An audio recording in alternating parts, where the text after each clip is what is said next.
నమస్తే అన్న అందరికీ నమస్కారం. కువైట్ లో దినారు రేటు భారీగా పెరిగిపోవడం, అలాగే డాలర్ తో రూపాయి మారకం విలువ క్షీణించడంతో అయితే భారతదేశానికి గల్ఫ్ దేశాలలో నివసిస్తూ ఉన్న భారతీయులు కువైట్ కావచ్చు, లేకపోతే ఒమన్ కావచ్చు, ఖతార్ కావచ్చు, సౌదీ అరేబియా కావచ్చు, యుఏఈ కావచ్చు, బహ్రెయిన్ కావచ్చు, ఆయా దేశాలలో నివసిస్తూ ఉన్న భారతీయుల చెల్లింపులు భారతదేశానికి పెరిగాయని చెప్పేసి తాజా నివేదిక వెల్లడించింది. వివరాల్లోకి వెళితే డాలర్ తో పోలిస్తే భారత రూపాయి రికార్డు స్థాయిలో పడిపోయింది. దాంతో గల్ఫ్ లోని భారతీయ ప్రవాసుల నుంచి ఇండియాకు రెమిటెన్స్ భారీగా పెరిగాయి.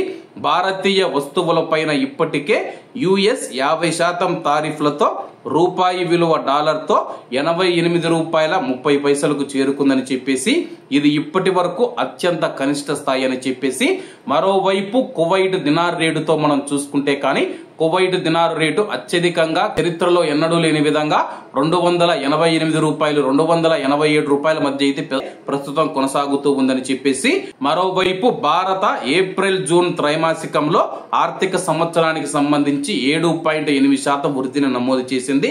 అంతకు ముందు అంచనా వేసిన 6.7% అధిగమించిందనమాట. ఇక రూపాయి విలువ తగ్గడంతో కువైట్ లో ఉన్న 10 లక్షల మంది భారతీయులతో సహా గల్ఫ్ దేశాలలో ఉన్న 90 లక్షల మంది భారతీయులు ప్రవాసులు లాభాలు పొందుతూ ఉన్నారని చెప్పేసి ఎక్స్చేంజ్ కంపెనీలు తెలుపుతూ ఉన్నాయి. ఇటీవలి రోజుల్లో భారతదేశానికి పంపే నగదులో 15% పెరుగుదల నమోదయ్యిందని చెప్పేసి Al Ansari exchange chief operating officer Ali Al Nazar గారు తెలపడం జరిగింది.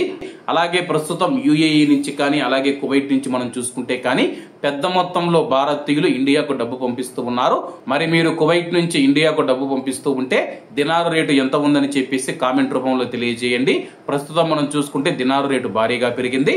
కాబట్టి అందరూ బాగుండాలి, అందులో మనం ఉండాలి. అందరికీ నమస్తే అన్న, జై హింద్.